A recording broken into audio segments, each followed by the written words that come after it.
আসসালামু আলাইকুম। আপনারা কেমন আছেন? আশা করছি নিঃসন্দেহে আল্লাহর রহমতে অনেক অনেক ভালো আছেন।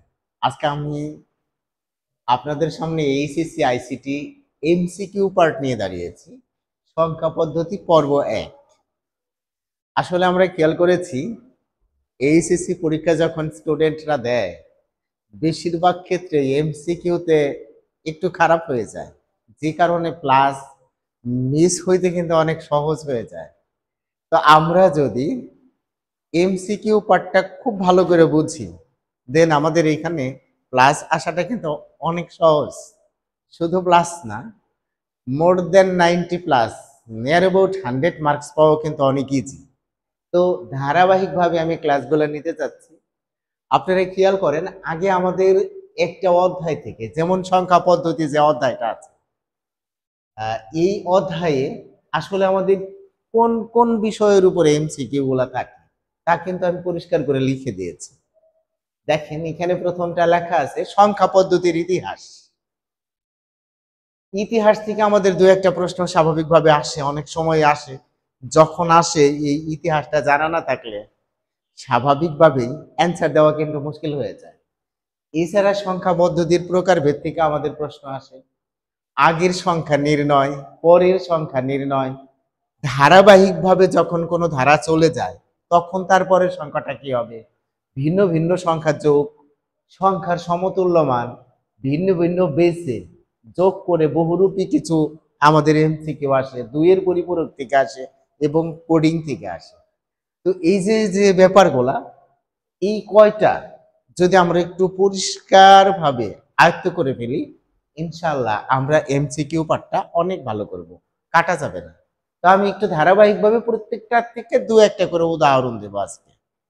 দেন দ্বিতীয় পর্বে একটা একটা করে ধরে, যেমন সংখ্যা পদ্ধতির ইতিহাস, প্রকারভেদ, আগের সংখ্যা পরের সংখ্যা নির্ণয়, এই চারটা দিয়ে ধরেন একটা পর্ব করলাম, তারপরে দুইটা দিয়ে বা তিনটা দিয়ে, এরকম ৩-৪ পর্বের মধ্যে আমি এমসিকিউ গুলা এমন ভাবে শেষ করে দেব, ইনশাল্লাহ আপনি যদি ভিডিওটা খুব সুন্দর করে দেখেন, মনোযোগ সহকারে দেখেন, কাটা যাওয়ার আর কথা না। তো আমরা সরাসরি চলে যাই। যেমন ধরেন, আমরা যদি ইতিহাসের মধ্য থেকে এরকম একটা প্রশ্ন যদি আমরা করি যে এই সংখ্যা পদ্ধতিতে শূন্যের ধারণা, শূন্যের যে ধারণাটা সর্বপ্রথম কে দেন,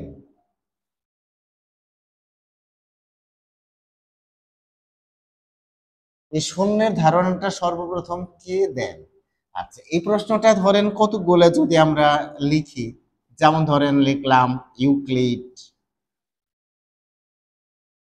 গ্যালিলিও, ধরেন গ্যালিলিও, আবার ধরেন দিলাম পিথাগোরাস। যারা আসলে বড় বড় গণিতবিদ বা অন্যান্য বিজ্ঞান শাস্ত্রের সাথে জড়িত, এদের নামগুলো দিয়ে দিলাম। এরপরে দিলাম আর্যভট্ট, মনে করেন এই যে দিলাম। তো এইখানে যদি আপনার শূন্যের ধারণা কে দেন, এই ইতিহাসটা যদি আপনার পরিষ্কারভাবে জানা থাকে, দেন আপনি কিন্তু পারবেন। এটা দিয়ে ছিল আর্যভট্ট। তো আমরা এই ইতিহাস নিয়ে, প্রকারভেদ নিয়ে আমরা বিস্তারিত কিন্তু আলোচনা করব। আজকে আমি আসলে শুধুমাত্র প্রশ্নের ধরনটা নিয়ে আলোচনা করছি। একটু যদি আমরা দেখি, যেমন প্রকারভেদের মধ্য থেকে আমরা যদি এরকম বলি যে নন পজিশনাল, ধরেন আমি এরকম একটা প্রশ্ন লিখলাম, নন পজিশনাল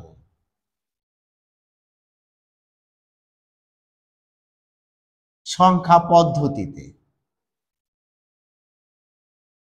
আচ্ছা, এখানে ধরেন আমি একটা বহুরূপী প্রশ্নের মতো যদি তৈরি করি, ঠিক আছে, লিখলাম যে ভিত্তি বা বেস থাকে না, বেস থাকে না। আবার ২ নম্বরে দিলাম রোমান সংখ্যায় স্থানীয় মান থাকে না।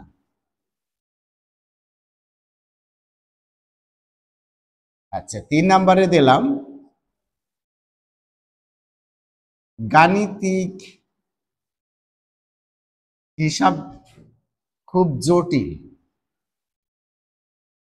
আচ্ছা দেখেন, এই যে ৩টে, এখানে আমরা ক নাম্বারে যেভাবে প্রশ্নগুলো নর্মালি আসে, 1 ও 2। আচ্ছা, খ নাম্বারে দিলাম 2 ও 3। আচ্ছা, গ নাম্বারে দিলাম 1 ও 3। আর ঘ নাম্বারে দিলাম 1, 2 ও 3। এভাবে কিন্তু আমাদের বহুরূপী বা বহুপদী প্রশ্নগুলো থাকে।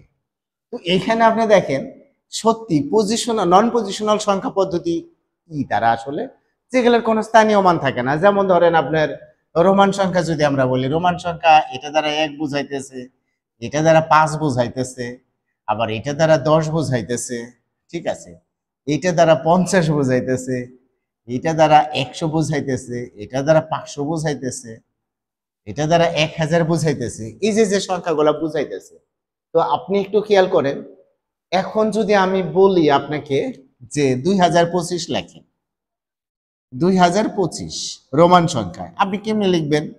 দেখেন, এই এমটা হলো 1000, এই যে 2000 হয়ে গেল।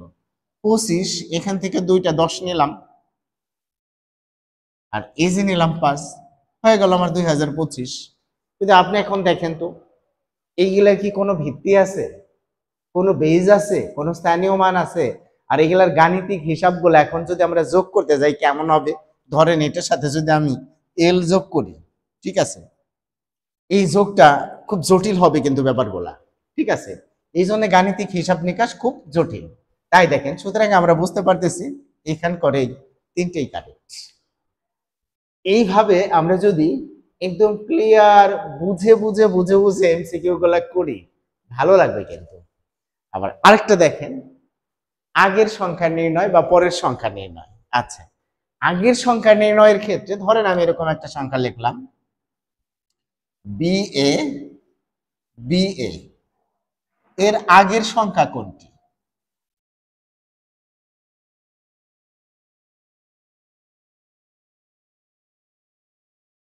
আচ্ছা, এখানে ধরেন আমি ক নাম্বারে লিখলাম ABCE, খ নাম্বারে লিখলাম ABDE, গ নাম্বারে লিখলাম ধরেন BBA6। আচ্ছা, ঘ নাম্বারে লিখলাম BAB9। আচ্ছা, এই যে দেখেন, এই সবগুলাই আপনার যদি ঘটনাটা না বোঝা থাকে, না জানা থাকে, পুরো বিষয়টাই কিন্তু আপনার কাছে জটিল মনে হবে। এই সংখ্যাটা দেখেই কিন্তু আমরা বুঝছি হেক্সাডেসিমাল সংখ্যা পদ্ধতির একটা সংখ্যা। আর আগের সংখ্যা বলতে বোঝায় 1 কমিয়ে দিবেন। কার সাথে 1 কমায় দেবেন? দেখেন, এই অংশটা ঠিক রেখে এই লাস্টেরটার থেকে 1 কমায় দেবেন, ব্যাস। এই লাস্টেরটা আসলে কত ধরছি আমরা? এ মানে 10, এই 10 থেকে 1 বাদ দিলে কোনটা থাকে? 9। সুতরাং এই সংখ্যাটা কারেক্ট, আমরা বুঝতে পারতেছি, একদম ইজি। অনুরূপ ভাবে আমরা যদি এইখানে বলতাম যে এখানে দিলাম এত, এর আগের সংখ্যা কোনটি? দেখেন, আমি এত অপশন না দিয়ে সরাসরি বিষয়টা একটু বোঝার চেষ্টা করি। ঠিক আছে, এটা আমরা বুঝতেছি অক্টাল সংখ্যা, এর মধ্য থেকে আমরা 1 বিয়োগ করলে কিন্তু আগের সংখ্যাটা হবে।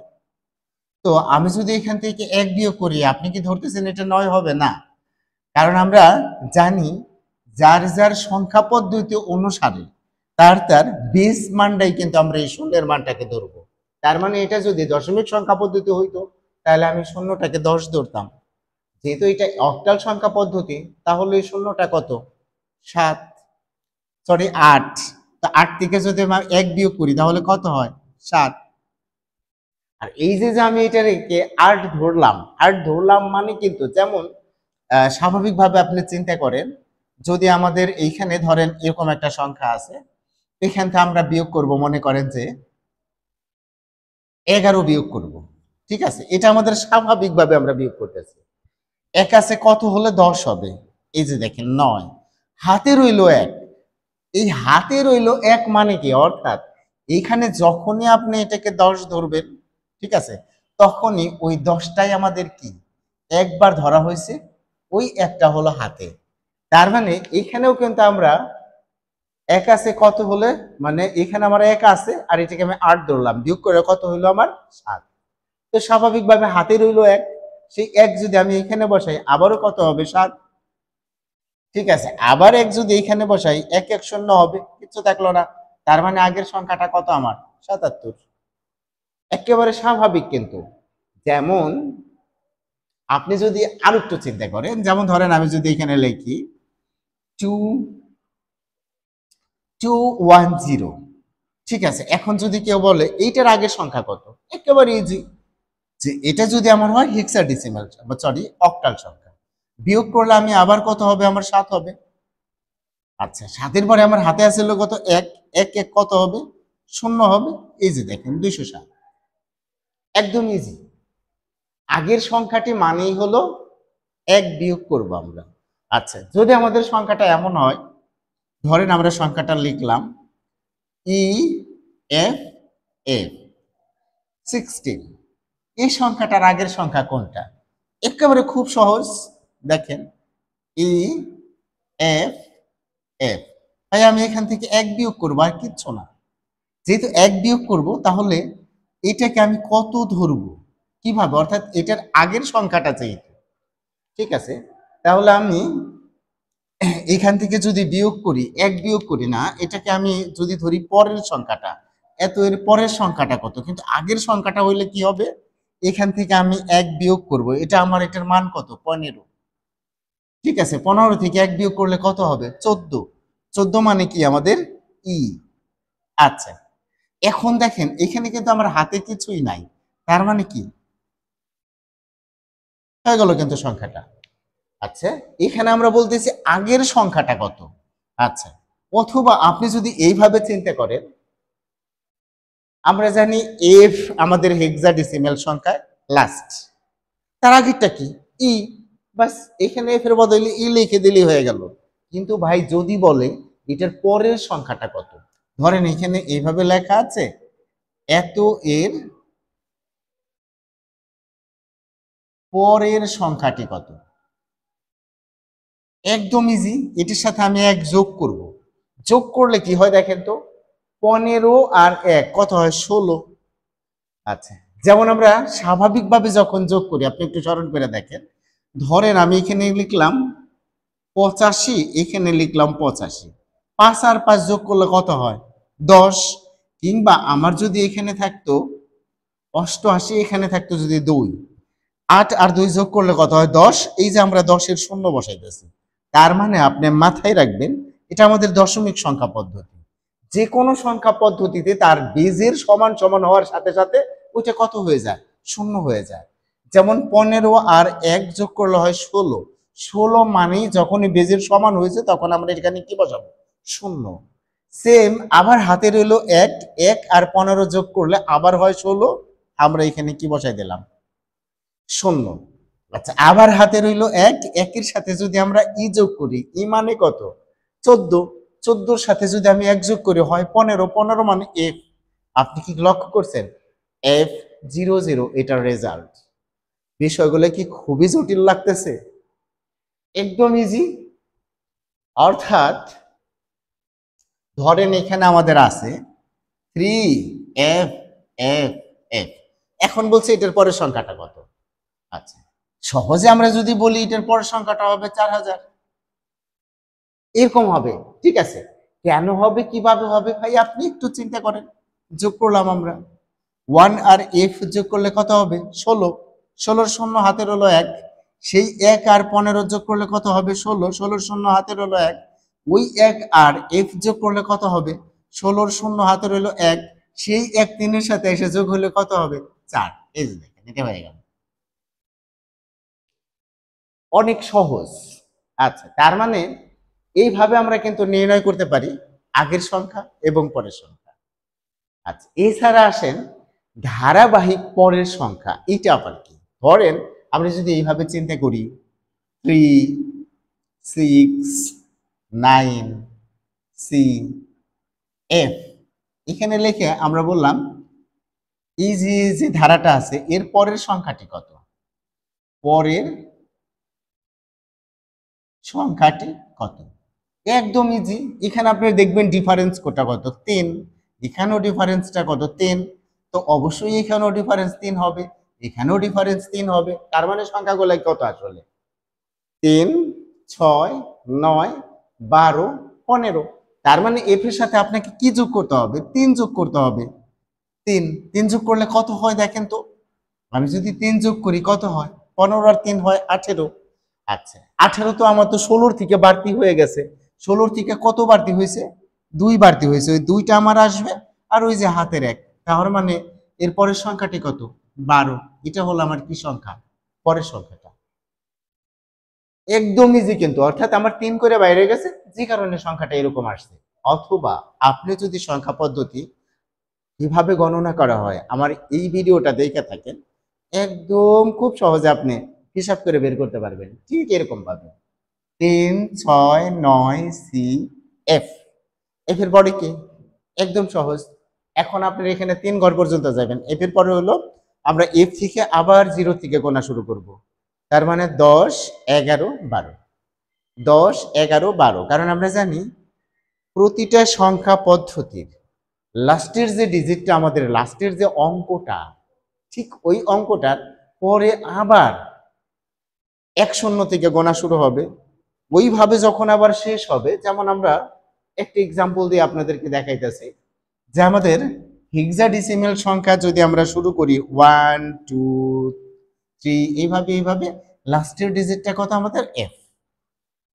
আচ্ছা, এখন পরের লাইনটা যখন আমরা গোনা শুরু করব, তখন এটি কিন্তু 0 থেকে শুরু করছি। পরের লাইনটা হবে 1, 0, 1, 1, 1, 2, 1, 3, 1, 4, এইভাবে এক সময় যায় শেষ হবে 1 এ।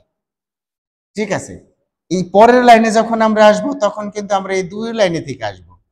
2, 0, 2, 1, 2, 2, 2, 3। এইগুলা যদি আপনার ব্রেনে একটু ঝামেলা থাকে, এই ধরনের সংখ্যা কিভাবে গণনা করা হয় যে কোনো পদ্ধতিতে, সেটা কিন্তু আমাদের একটা ভিডিওতে চমৎকার ভাবে দেওয়া আছে, আপনি একটু দেখে নিলেই হবে। এই ক্ষেত্রে আমরা যদি সরাসরি গুনতে পারি 3, 6, 12, 3, 6, 9, এটি কি? C F. এফ এর পরে কি? 1, 0, 1, 1, 1, 2। তার মানে 10, 11, 12 যেভাবে আপনি গুনেন। সুতরাং আমার এখানে কিন্তু পরের সংখ্যাটা হবে কত? 12। এইভাবে কিন্তু হয়ে যাচ্ছে। তাই দেখেন, আগের সংখ্যা নির্ণয় এবং পরের সংখ্যা নির্ণয়, তারপরে কথাটা হলো ধারাবাহিক পরের সংখ্যা। আরেকটা দেখেন, আমরা এটা আলোচনা করলাম, ভিন্ন ভিন্ন সংখ্যা যোগ। এটা কেমন আবার? দেখেন, একটা বিষয় খেয়াল করেন। ধরেন আমি এইভাবে একটা সংখ্যা লিখছি 1, 0, এখানে দিলাম বেস 2, 1, 0 বেস দিলাম 8, 1, 0 বেস দিলাম 16, সমান সমান এইটা আমাদের কত হবে দশমিক সংখ্যায়? দেখছেন, আপনি দেখেন, এটা 2, এটা 8 বেস দেওয়া আছে, এটা 16 বেস দেওয়া আছে। এটা আমরা সরাসরি কিভাবে যোগ করব? ভাই একদম ইজি। আপনি তো জানেনই যে বাইনারি সংখ্যার লাস্ট ডিজিটটা কত ছিল? 1। দুইটা সংখ্যা 0, 1। সুতরাং অবশ্যই তারপরের সংখ্যাটা কত? 10। তার মানে এখানে কয়টা সংখ্যা ছিল? মূলত 2টা সংখ্যা। দেখেন এখানে কত ছিল? এই 2টা সংখ্যা। 1, 0 বলতে কি বুঝাইতেছে? 2। আচ্ছা, দশমিক সংখ্যায় আপনি চিন্তা করেন, অনুরূপভাবে এই যে এইখানে যে আমাদের সংখ্যাটা 8, তার মানে এটা আসলে কত নাম্বার সংখ্যাটা? 8। এটা আমাদের কত নাম্বার সংখ্যাটা? 16। আর একটু যদি আমি বিষয়টাকে আর একটু ক্লিয়ার করে যদি দেখেন, ধরেন এইভাবে যদি দেই আমি 2, 8, 10, 16 কত হবে? দেখে কিন্তু অনেক জটিল মনে হইতেছে, এত আমরা কিভাবে করব? একেবারে ইজি ভাই। এই বেসটা দেখে বুঝছি এটা হলো কি সংখ্যা? আমাদের বাইনারি সংখ্যা। এইটা দেখে বুঝছি আমরা এটা আমাদের কি সংখ্যা? অক্টাল সংখ্যা। এটা দশমিক সংখ্যা এবং এটা হেক্সাডেসিমাল সংখ্যা। আপনি জানেন 10 কখন হয়? যখন আমরা গণনার ক্ষেত্রে লাস্ট ডিজিটে যাই, তখন তার পরের সংখ্যাটাই কিন্তু 10।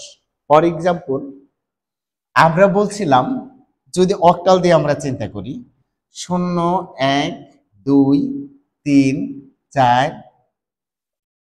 5 6 7। এটা দেখেন এখানে আমার লাস্ট ডিজিট কত? লাস্ট ডিজিট হলো 7।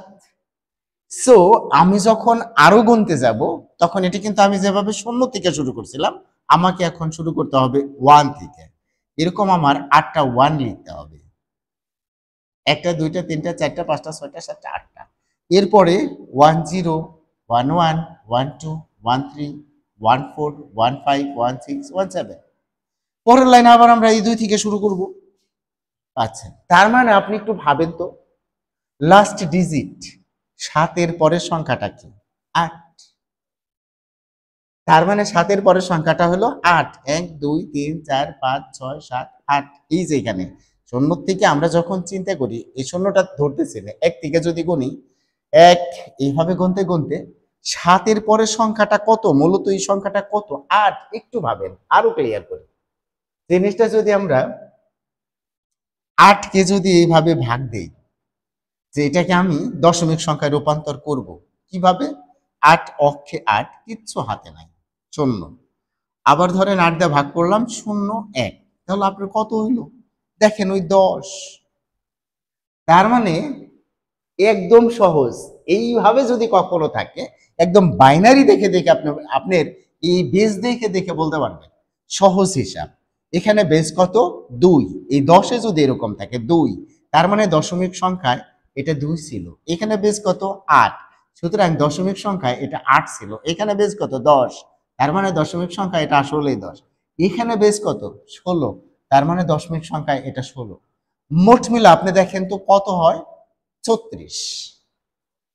তার মানে এই যে যে সংখ্যাটা দশমিক সংখ্যা, এই সবগুলো যোগ করলে হয় হলো 36।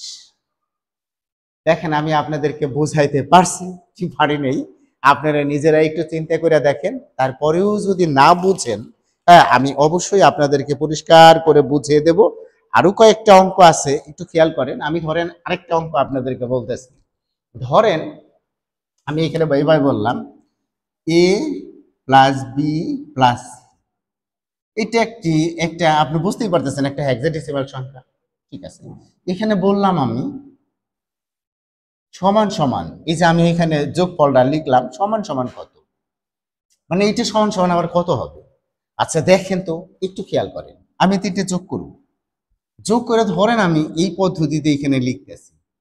হ্যাঁ, লেখার সময় কত লিখতেছি? যে আমি ধরে নিলাম 1 0 0 0, আচ্ছা 0 1। আমি ধরেন এই সংখ্যাটা লিখলাম 32 16 8 4 2 1। আচ্ছা, এরপরে ধরেন এইভাবে আমি একটা সংখ্যা লিখলাম। আচ্ছা, লিখলাম 41, এখানে 8 দিলাম। এরপরে ধরেন আমি এরকম একটা সংখ্যা লিখলাম 21, লেখা আমি এখানে 16 দিলাম। এখন দেখেন এই যোগ করে আমার কোনটা হয়েছে? আচ্ছা, এখানে যদি আমি ক নাম্বারে লিখি 1 ও 2, খ নাম্বারে যদি লিখি 2 ও 3, গ নাম্বারে যদি লিখি 1 ও 3, আচ্ছা ঘ নাম্বারে যদি লিখি 1 2 ও 3, কোনটা হবে?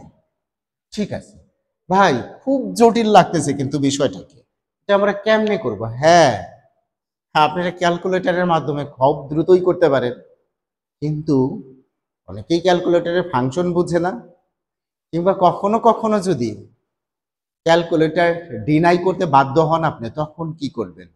অথবা এমন যদি হয় ক্যালকুলেটর নিষেধ করে দিল। সবচেয়ে বড় কথা হলো কি, ক্যালকুলেটর ছাড়া যদি আপনি অতি সহজে পারেন আপনার জন্য এটা সবচেয়ে ভালো। তবে অবশ্যই যখন আপনার ক্যালকুলেটর দরকার ক্যালকুলেটর ব্যবহার করবেন। একটু খেয়াল করেন, দেখেন আমি এটা কিভাবে করলাম, একদম সহজ। এই ধরনের সংখ্যাগুলোকে আগে আপনি দশমিক হিসাবটা করবেন খুব সহজে। এটা কত? 10 11 12, মোট মিলে দশমিকে এই সংখ্যাটা কত? 33।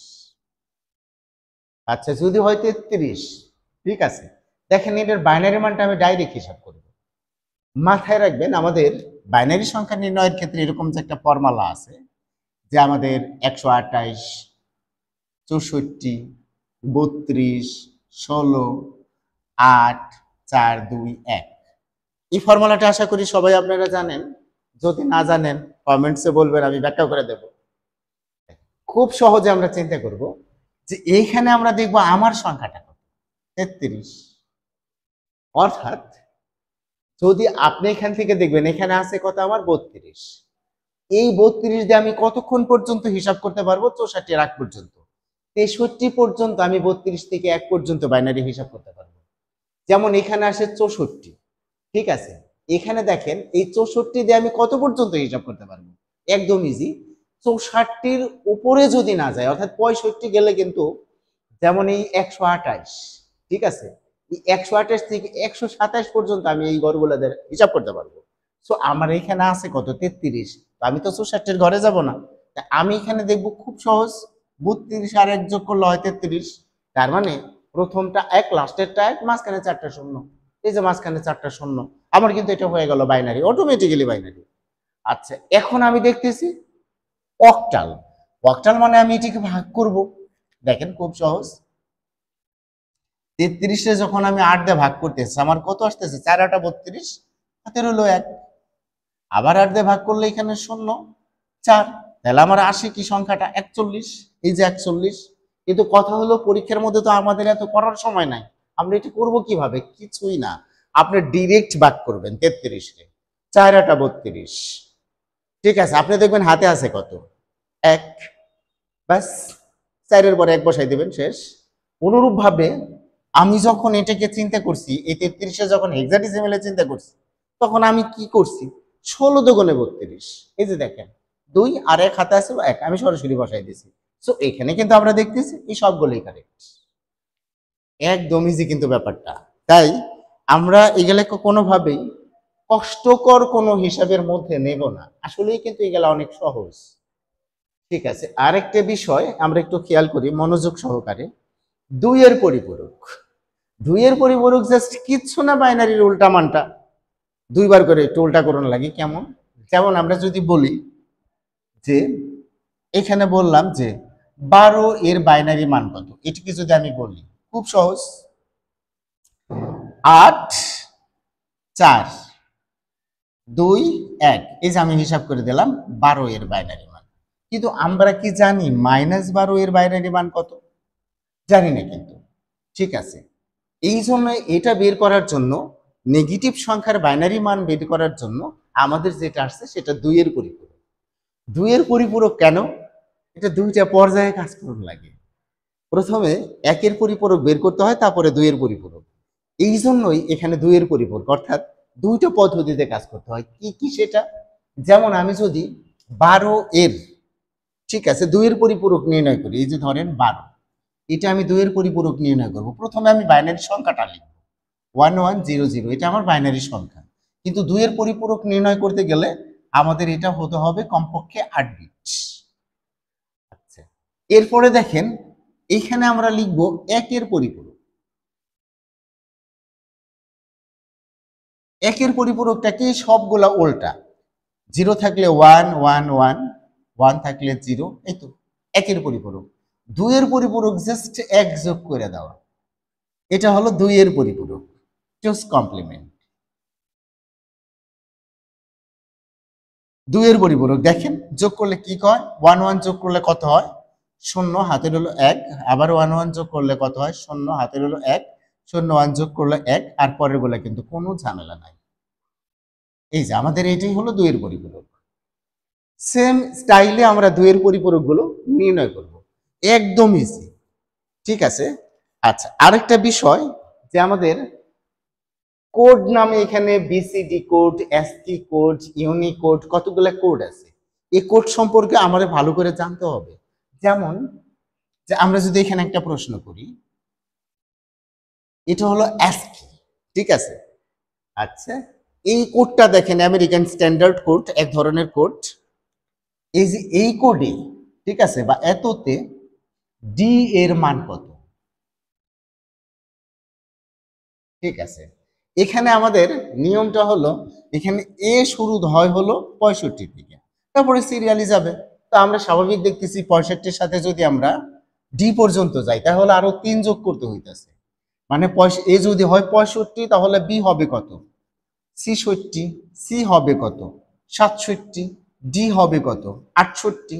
তার মানে এই যে আমাদের অ্যাস্কি কোডের যে একটা তালিকা দেওয়া আছে, সেই তালিকাটা যদি আমরা পরিষ্কারভাবে জানি, খুব সহজেই অ্যাস্কি কোডে থেকে কিভাবে মানটা বের করে নিতে হয়, কোনটার মান কত আমরা কিন্তু বুঝতে পারবো। এখানে দেখেন ডি এর মান কত অ্যাস্কি কোডে? 68। একদম বিষয়টা কিন্তু ইজি।